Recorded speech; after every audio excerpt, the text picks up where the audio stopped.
오늘 할렐루야 찬양대 찬양에 많은 은혜 받았습니다. 이 코로나 사태 때 이렇게 찬양을 세계적으로 잘 부르는 찬양대가 없어요. 너무나 감사해요. 들을 귀 있는 자는 들을지어다. 우리 성도님들이 귀한 찬양에 큰 은혜가 된 줄로 믿습니다. 제가 이 연회에 그 재판장으로 일하게 됐는데, 그 재판장을 일하면서 깨닫는 것 가운데 참 하나는, 재판장은 하지 말아야 되겠다 이런 생각을 했어요. 왜냐하면 재판을 해서 결과를 놔도 반드시 불만 있는 사람들은 또 있더라고요. 어느 한쪽은 좋을 수 있지만 그 불만 있는 사람을 어떻게 또 그걸 마음을 다독여 줄 수가 없어요. 그래서 양쪽을 다 편안하게 해줄 수 있는 재판은 없구나 하는 생각을 갖게 되고, 다음번에는 재판장은 안 해야 되겠다 그렇게 기도하고 있습니다. 또 연회 심사위원이 있는데 다른 사람의 죄를, 잘못된 것을 꼬집어 가지고 그걸 다 이 검사 입장에서 이제 고발하는 입장인데, 그것도 목사가 할 일은 아니다. 심사위원들도 그렇게 얘기하시더라고. 그 전에 갈등이, 교회 재판은 갈등이 끝났으면 좋겠다 그런 생각을 갖습니다. 오늘 이 본문 말씀에 보시면은요, 사도 바울의 동역자인 그 동역자 가운데 신실한 동역자라고 표현했어요. 이 실라라고 하는 사람이 나오고 있는데, 이 사도 바울의 동역자다. 사도 바울의 그 신앙적인 생각과 같은 그런 사람이다. 그렇게 볼 수가 있어요. 그런데 이 실라는요, 사도 바울과만 동역한 것이 아니라 사도 베드로하고도 동역했어요. 근데 사도 바울과 사도 베드로의 성격은 또 한 성격 하시는 분들이 아닙니까? 성경책에 보면. 이 실라는요, 이분들하고 다 동역을 할 수 있는 그런 마음을 갖고 있었던 분이었어요. 오늘은 이 실라를 통해서 하나님의 귀한 은혜를 받고자 합니다. 근데 이렇게 설교하니까 옛날에 시골에 계셨던 어느 권사님은, 목사님은 오늘 설교가 무슨 신라 시대 얘기했냐고 그런 얘기 하시는 분이 계시더라고요. 신라의 그 신라가 아니고, 삼국 시대의 신라가 아니고, 신라라고 하는 사람 이름을, 성경에 있는 인물을 가지고 말씀을 전합니다. 첫째, 이 신라는요, 포용성이 강했던 사람이었어요. 신실한 동역자는 포용성이 강한 사람이라고 볼 수가 있습니다. 사도 바울의 성격도 강한 분이시고, 사도 베드로의 성격도 참 한 성격 하시는 분이세요. 예수님 믿고 많이 변화됐지만 성격적으로 볼 때 참 사람의 성격이 잘 그렇게 쉽게 바뀌지 않는 성격이라고 보시면, 참 신라는 대단한 포용성을 갖고 계셨던 분이었고, 남을 잘 이해해 주는 그런 분이었고, 잘 참고 견디고 인내할 줄 아시는 그런 분이었다, 그렇게 생각이 됩니다. 사도 바울은 바나바 관계에 있어서, 바나바가 이 사울을 회심해가지고 사도 바울이 됐는데, 그 초대교회에 청거했던 사람이 바나바예요. 근데 사도 바울이 혼자 스스로 나는 초대교회 사도입니다 라고 일하기가 어려운 상황에 있었어요. 왜냐하면 이전에 예수 믿는 사람들을 잡아 죽였던 사람인데, 그 사람을 초대교회 지도자로 초대교회 성도들이 받아들인다는 게 이게 쉽지 않은 거란 말이죠. 그런데 그 중간의 역할 가운데 누가 계셨냐면 바나바라고 하는 사람이 있었어요. 바나바는 초대교회 귀한 지도자였습니다. 또 바나바는 자신의 재산을 다 이 사도들의 발 앞에 내어놓고 하나님께 헌신했던 사람이었습니다. 그 이름 자체가 위로자라고 하는 뜻이었어요. 다른 사람을 잘 위로해 줬던 그런 사람이었단 말이에요. 근데 바나바의 얘기는 초대교회 사람들이 다 인정하는 그런 분위기였어요. 그러니까 이 바나바의 얘기를 듣고서 사람들이 그 사도 바울을 초대교회 지도자로 세우는데 받아들이긴 참 힘들었지만, 그러나 바나바가 얘기하니까 그러면 받아들이자 해가지고 지도자로 받아들였어요. 그랬던 사람인데, 그런 지도자가 말이죠, 이 사도 바울이라고 하는 사람이 바나바에 대해서 상당히 또 불만을 가지고 얘기하는 걸 볼 수가 있습니다. 1차 전도여행 끝나고 난 다음에 이 전도할 때 이제 그동안 전도해서 교회를 세웠는데 그 교회 세웠던 곳에 우리가 한번 답살합시다. 그들을 권면합시다. 그들에게 영적인 조언을 좀 하고 교회를 다시 부흥시키고 영적으로 다시 확인하기 위해서 그렇게 갑시다. 그래서 이제 사도 바울과 바나바가 그렇게 하기로 했단 말이에요. 근데 바나바는 누구를 데리고 가져가냐 했냐면 마가를 데리고 가자 그랬어요. 바나바의 생질이었던 마가를 데리고 갑시다. 그랬더니 바나바가 거기에 탁 튄 거예요. 어떻게 이 마가가 갈 수 있겠습니까? 마가를 데리고 갈 수 없습니다. 그랬어요. 근데 바나바 입장에서 보면 상당히 위로의 사람이었는데, 아니 아버지 장례를 치르고 가면 되지 않냐고. 근데 그것까지도 용납 못하냐고. 그것 다 지난 일인데 그런 지난 일을 가지고 또 왜 언급하냐고 그러면서 바나바하고 탁 부딪혔어요. 근데 바울이 볼 때는 마가가 아직도 하나님의 뜻을 이루기 위해서 어떻게 장례는 장사하는 사람들에게 맡기라고 하신 하나님의 말씀, 예수님 말씀을 기억했기 때문에 그 말씀대로 그러면 장례는 장례하는 사람한테 맡기고 복음 전하는데 지금 시급하게 가서 복음을 전해야 되는데 어떻게 그렇게 할 수 있습니까? 하면서 바나바가 들어보니까 상당히 좀 불편했단 말이죠. 조금만 참고 가면 되지. 장례를 잘 치르고 가면 되지.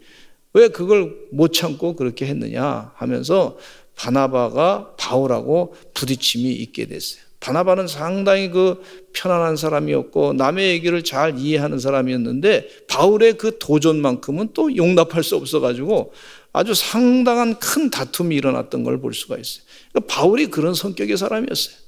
근데 그런 성격의 사람과 동역한다는 게 이게 보통 쉬운 일이 아니지 않습니까? 말 한마디 조금 혹시 실수하면 뭐라 그러고 또 말뿐만 아니라 행동 가운데 뭐 잘못하면 막 뭐라 그러고 그러면 말이죠. 동역하는 사람이 견딜 수가 없어서 그거 어떻게 감당할 수 있겠습니까? 근데 그런 사람과 그런 성격의 사도 바울과 같은 그런 성격의 사람과 같이 또 동역을 잘했던 걸 볼 수가 있습니다. 사도 바울이 베드로하고 또 부딪혔던 걸 볼 수가 있어요. 초대교회. 그 사도 바울의 성격을 우리가 알 수 있는데 베드로는요 초대교회 지도자였습니다. 수저자였어요. 바울을 이 초대교회 지도자로 받아들이는데 베드로도 상당히 노력을 했을 거라고 생각합니다. 바나바 얘기를 듣고서. 근데 이 베드로에 대해서 꼬집어서 비판하는 내용을 볼 수가 있는데 갈라디아서 2장 11절에 같이 읽어보겠습니다. 시작. 게바가 안디옥에 이르렀을 때 책망받을 일이 있기로 내가 그를 대면하여 책망하노라. 이 게바라고 하는 사람이 베드로입니다. 베드로가 안디옥에 이르렀을 때 사도 바울이 볼 때 책망받을 일이 있는 사람입니다 라고 얘기하는 거예요. 초대교회 지도자를 함부로 비판한다. 이 성격이 대단한 신분이에요, 사도 바울이. 물론 하나님의 말씀대로 하지만은 좀 부드럽게 해도 됐을 텐데 이걸 편지를 써가지고 다른 사람이 다 알아듣게끔 그렇게 한다고 하는 것 자체가 이게 상당히 성격적으로 좀 강하신 분이 아닌가 그런 생각을 갖게 됩니다. 그러면서 갈라디아서 2장 12절과 13절에 이렇게 사도 베드로가 책망받을 짓을 한 것에 대해서 구체적으로 언급을 합니다. 같이 한번 읽어보겠습니다. 시작. 야고보에게서 온 어떤 이들이 이르기 전에 게바가 이방인과 함께 먹다가 그들이 오매 그가 할례자들을 두려워하여 떠나 물러가매 남은 유대인들도 그와 같이 외식함으로 바나바도 그들의 외식에 유혹되었느니라. 이건 베드로를 비판하는 것뿐만 아니라 또 바나바도 같이 비판하는 것을 볼 수가 있어요. 사도 바울의 성격이 여기서 그대로 다 드러납니다. 그러니까 베드로가 실수는 했죠. 왜 실수했냐면 이방인들과 같이 식사하고 있는데 야고보와 함께 유대인들이 왔단 말이에요. 율법주의적인 그런 개념을 갖고 많은 그런 율법에 대해서, 할례에 대해서 계속 주장하는 사람들이 오니까 이방인들과 같이 식사하던 자리에서 베드로가 그 자리를 막 그냥 눈에 띄게 박차고 일어났단 말이에요. 그러니까 베드로가 예루살렘 공회에서 결정했던 거, 이방인들에게도 복음 전해야 되겠습니다, 그 다 인정한 것을 본인 스스로 행동해서 그거를 거부한 걸 볼 수가 있어요. 왜냐하면 하도 유대인들이 뭐라 그러니까 듣기 싫어서 아마 일어난지도 모르겠어요.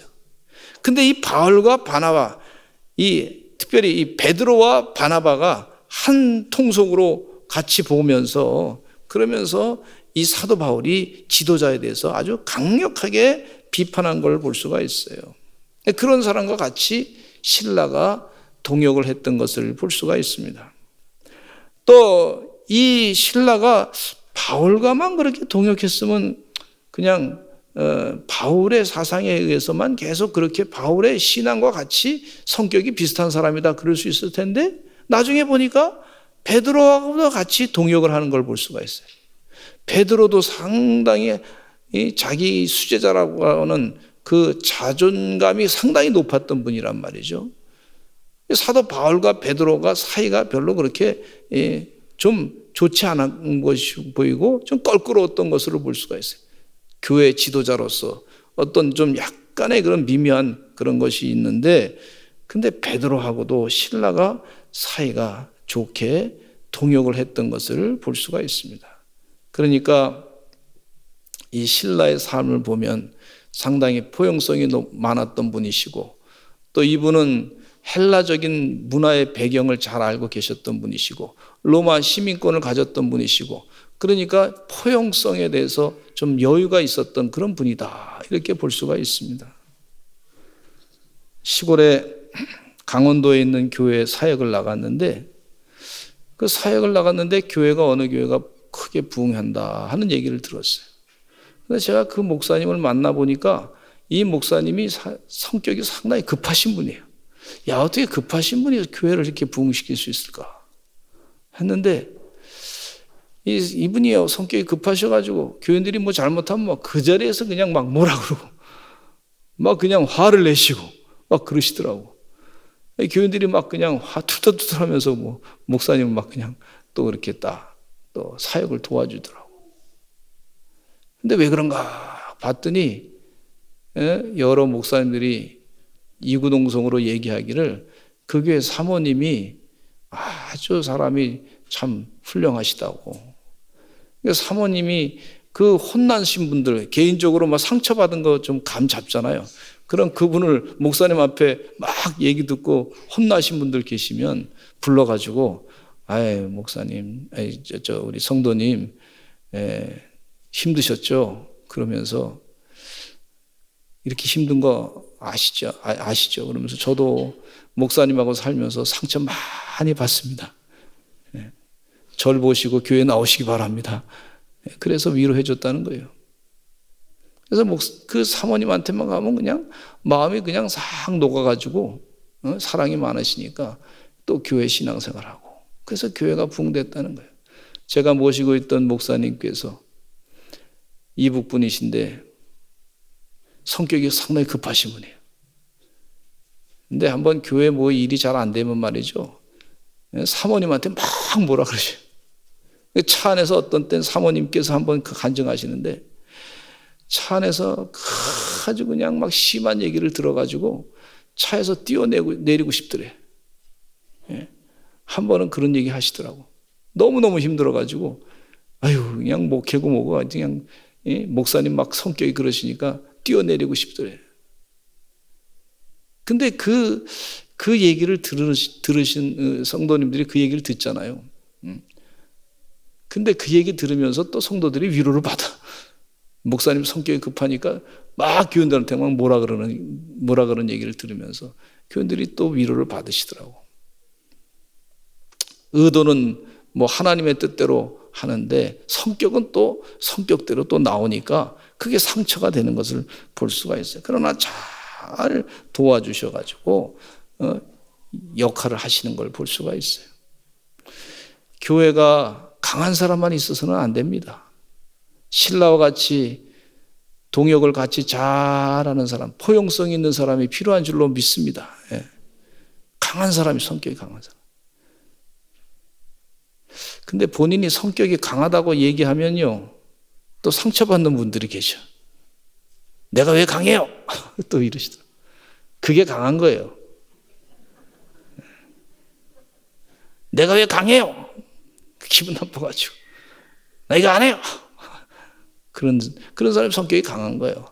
근데 본인이 자신을 몰라. 근데 부드러운 사람이 신실한 동역자가 될 수가 있습니다. 주의 은혜 가운데 신실한 동역자로 살아가시기를 간절히 축원합니다. 신라와 같이. 교회는 포용성 있는 사람들이 필요해요. 내 성격만 다 드러내가지고 교회가 갈라지게 돼 있어요. 어려움이 있게 돼 있어요. 그러나 다 포용할 줄 아는 사람이 또 필요한 줄로 믿습니다. 합력하여 선을 이루는 줄로 믿습니다.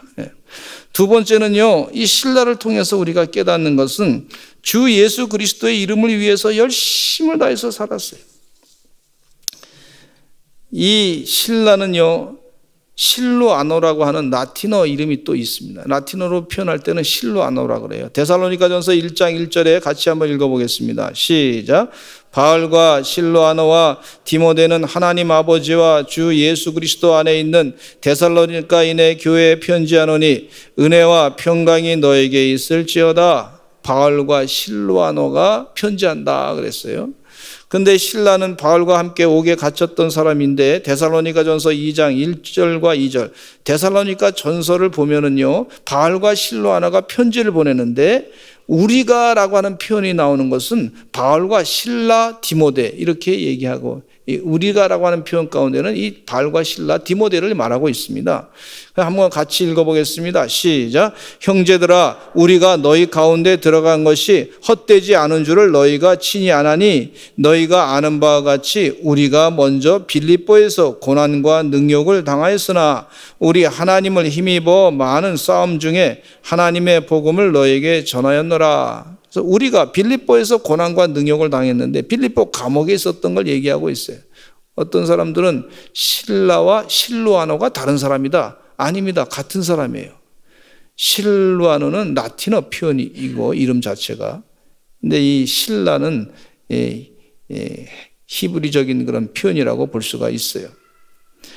그래서 이 우리가 같이 고난을 당했다. 또 신라는 사도행전 15장 22절에 같이 읽어보겠습니다. 시작. 이에 사도와 장로와 온 교회가 그 중에서 사람들을 택하여 바울과 바나바와 함께 안디옥으로 보내기를 결정하니 그 형제 중에 인도자인 바사바라 하는 유다와 실라더라 그랬어요. 근데 이 바울과 실라, 디모데 이 사람들이 다 예수 그리스도의 이름을 위하여서 살던 사람이었어요. 그러니까 동역자가 된 거죠. 신실한 동역자가 된 거죠. 예수 그리스도의 이름이 영광을 받기 위해서 우리 장로님 기도하셨듯이 우리 영광을 하나님께 다 돌려드립니다. 예수님의 이름이 높아지는 것이 그것이 삶의 목표예요. 사도 바울과 실라가 그렇게 살았어요. 예수 그리스도의 이름을 위하여. 따라서 하시죠. 예수 그리스도의 이름을 위하여. 내 이름을 위해서 하는 것이 아니고 내 교만한 것을 드러내기 위해서 사는 것이 아니고 예수 그리스도의 이름을 위하여 사는 것을 말하고 있어요. 그 사람들이 바로 신실한 동역자가 되는 것을 볼 수가 있습니다. 초대교회는요, 로마의 박해를 많이 받았어요. 이 로마 황제들이 많이 예수 믿는 사람들을 잡아 죽였어요. 순교가 많이 일어났어요.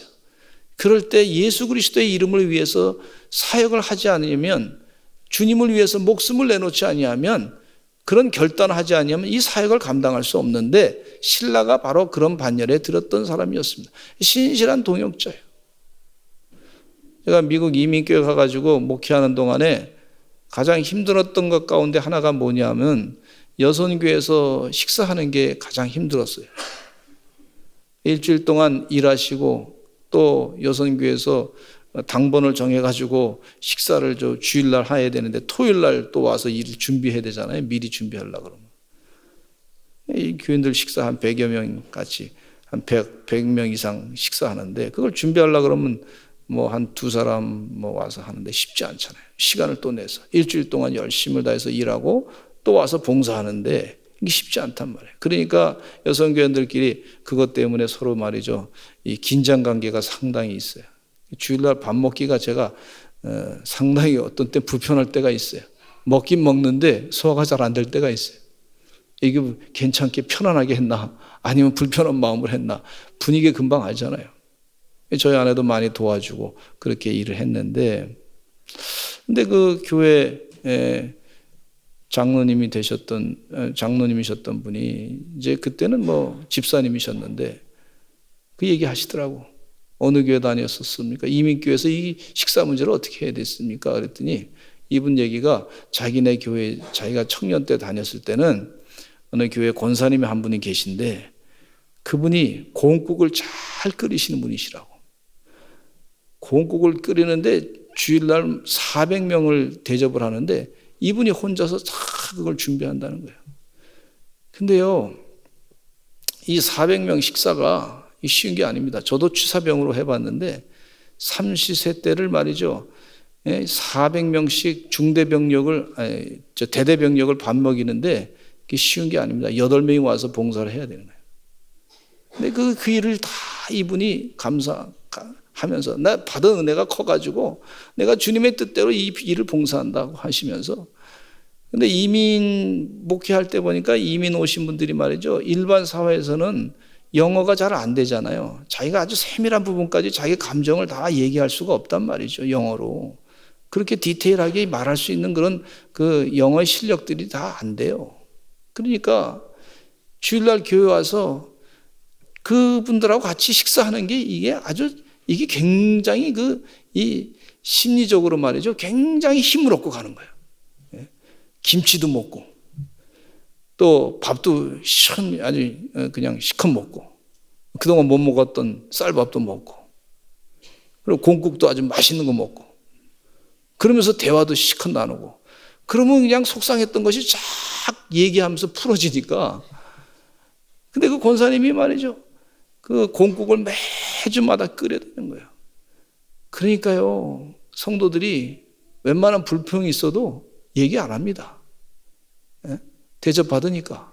그렇게 희생하는 분도 계신데 그렇게 헌신하는 분도 계신데 예수님의 영광을 위해서 이름을 드러내기 위해서 그렇게 하신 분도 계신데 내가 가끔 조금 불평한다고 그게 부끄러운 일이에요. 오히려 얘기하면 부끄럽게 되는 거예요. 그런 얘기 안 해요. 그러니까 교회가 말이죠. 든든하게 부흥돼요. 주일날 되면은 교인들이 많이 와서 밥 먹고 가고 예배 드리고 힘을 얻고 또 일주일 또 살고 그래요. 주의 은혜 가운데 주 예수님의 이름을 드높이기 위해서 신실한 동역자로 살아가시기를 간절히 축원합니다. 나를 위해서 사는 게 아니에요. 그거는요. 봉사지. 주님을 위해서 하는 거지.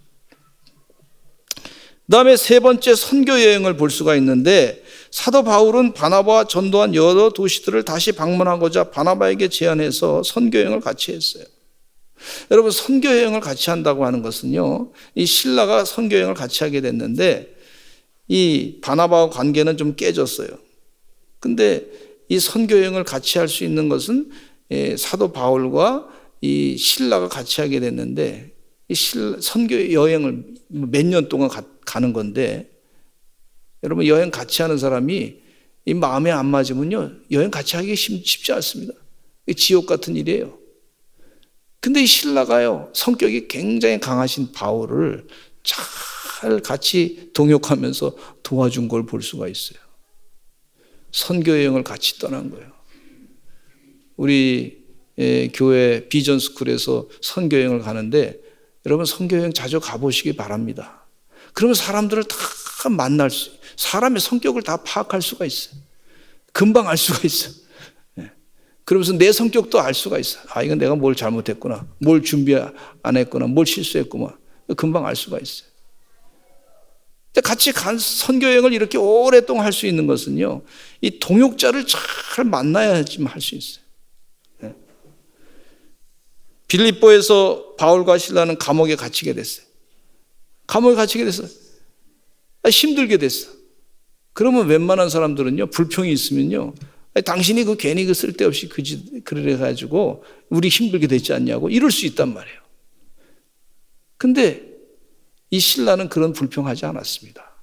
선교 여행을 같이 그걸 다 감수한 걸 볼 수가 있어요. 오히려 감옥에 있으면서 사도행전 16장 25절에 같이 읽어보겠습니다. 시작. 한밤중에 바울과 실라가 기도하고 하나님을 찬송하며 죄수들이 듣더라 그랬어요. 한밤중에 바울과 실라가 오히려 기도했습니다. 오히려 하나님을 찬송했습니다. 이 실라가 얼마나 신실한 동역자인지 이 사도 바울이 얘기했단 말이죠. 점치는 여인을 자꾸 그냥 사도 바울에 대해서 귀찮게 하니까 말이죠.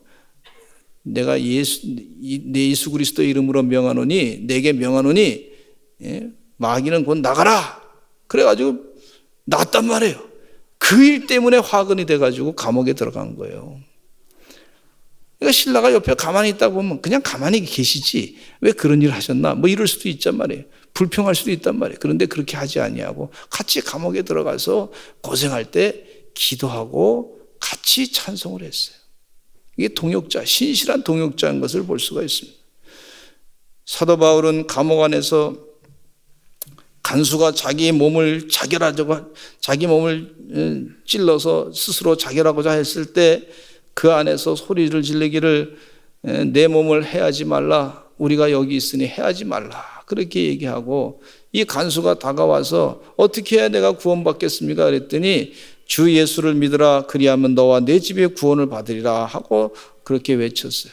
한번 따라서 하시죠. 주 예수를 믿으라. 그리하면 너와 내 집이 구원을 받으리라. 우리가 신실한 동역자가 되기 위해서는요, 지금 우리의 삶도 선교여행 한다고 생각하고 사시길 바랍니다. 우리 가정생활도 선교여행이에요, 사실. 예수 그리스도를 전하는 거예요. 예수님을 전하면 구원받으니까 그런 선교여행으로 사시는 하나님의 종들이 되시기를 간절히 축원합니다. 매일의 생활이 선교여행이라고 생각하시기 바라고 매일 직장생활하면서도 그것이 선교여행이라고 생각하시기 바라고 주 예수를 믿으라. 그리하면 너와 내 집이 구원을 받으리라. 그렇게 선교여행을 하시는 신실한 동역자의 삶이 되시기를 간절히 축원합니다.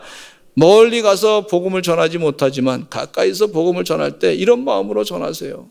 내가 세계에 지금 선교여행을 하고 복음을 전하는 것이다. 가까운 사람에게 복음을 세계 선교의 비전을 가지시고 전할 줄 아시는 우리 주의 종들 신실한 동역자가 되시기를 간절히 축원합니다. 바울과 실라는 둘 다 로마 시민권을 가졌는데 그 로마 시민권을 잘 이용을 해서 적절하게 이용해서 선교 활동에 애썼던 걸 볼 수가 있는데 그렇다고 해서 로마 시민권의 그 특권을 가지고 교만하게 사용하지 않았어요. 겸손하게 그것을 사용했던 것을 볼 수가 있습니다. 네 번째, 대필자로 동역을 했어요. 베드로전서 5장 12절에 보니까 이런 말씀이 있어요. 같이 읽어보겠습니다. 시작. 내가 신실한 형제로 아는 실로아노로 말미암아 너에게 간단히 써서 권하고 이것이 하나님의 참된 은혜임을 증언하노니 너희는 이 은혜에 굳게 서라 그랬어요. 신실한 베드로 사도하고 동역을 같이 했어요. 사도 바울과도 동역을 같이 했는데 이제는 베드로 사도하고 같이 동역을 같이 했는데 베드로 사도가 얘기하기를 이 실라에 대해서 내가 신실한 형제로 아는 실로아노로 말미암아 이렇게 표현하고 있어요. 베드로전서 1장 1절에 보니까 사도 베드로가 얘기한 것을 그대로 대필해서 지금 이 사역자 실로아노가 신라가 잘 쓰고 있는 것을 볼 수가 있는데 1장 1절에 베드로의 사역지는 어디냐면 같이 읽어보겠습니다. 시작. 예수 그리스도의 사도 베드로는 본도, 갈라디아, 갑바도기아, 아시아와 비두니아에 흩어진 나그네, 즉 베드로 사도와 사도 바울의 사역지가 달랐던 걸 볼 수가 있는데 이 다른 곳에서 실라가 베드로 사역을 도와서 이 다른 곳에서 완전히 다른 지역에서 또 사역을 감당했던 걸 볼 수가 있어요. 그러니까 실라는 사도 바울과 선교여행을 같이 다녔으면서도 동시에 베드로 사도와 같이 이 다른 지역에서 사도 바울이 사역 안 하는 지역에서 같이 동역을 도왔던 걸 볼 수가 있습니다. 그런데 그 동역이 뭐냐면 이 베드로 사도가 얘기하는 것을 그대로 다 적는 거예요. 그 옆에서 얼마나 많이 도와줬겠어요. 베드로 사도는 말로만 쭉 얘기하고 이 신라는 그걸 열심히 적은 거예요.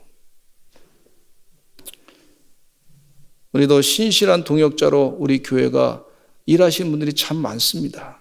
어떤 분은 선교하시는 동안에 재물을 담당하시는 분이 계시고 기도를 맡으신 분이 계시고 미리 선교지에 가서 탐사하신 분도 계시고 음식을 담당하신 분도 계시고 숙소를 맡으신 분도 계시고 건강관리를 위해서 애쓰신 분도 계시고 후원자를 모집하는 분도 계시고 다양한 선교의 모습이 있어요.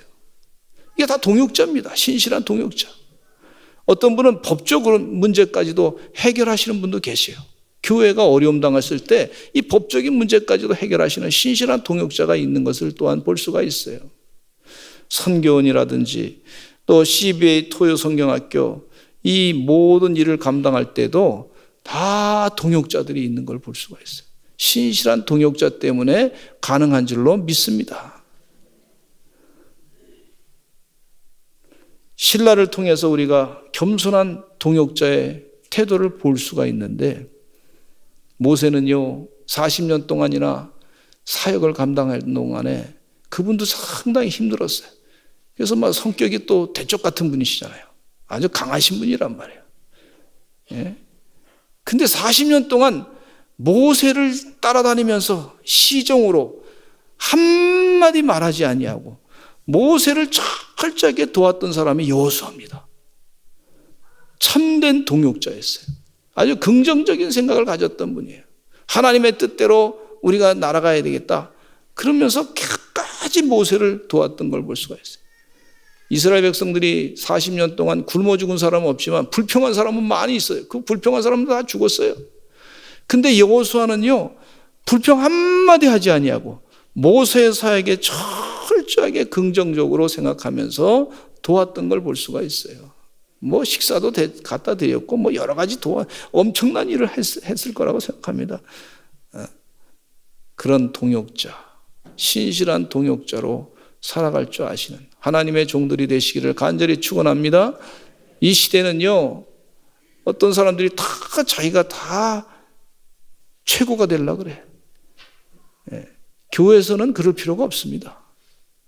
동역자가 되면 돼요. 신실한 동역자로 살아가시기를 간절히 축원합니다. 예수님이 최고면 돼요. 예수 그리스도가 가장 높아지면 되는 거예요. 그런 마음을 가지고 사실 때 교회 아름다운 덕을 세우게 되는 줄로 믿습니다. 주의 은혜 가운데 예수 그리스도의 이름을 더 높이시는 주의 귀한 종들, 은혜의 종들, 거룩하고 겸손한 동역자, 신실한 동역자가 되시는 하나님의 종들이 되시기를 간절히 축원합니다. 우리 다 같이 주여 한번 외치시고 통성으로 기도하겠습니다. 하나님, 신실한 동역자가 되게 하여 주시옵소서. 예수님의 이름을 드높이는 주님의 이름을 영광스럽게 하는 동역자로 살아가게 하여 주시옵소서. 우리 다 같이 주여 한번 외치고 기도하겠습니다. 주여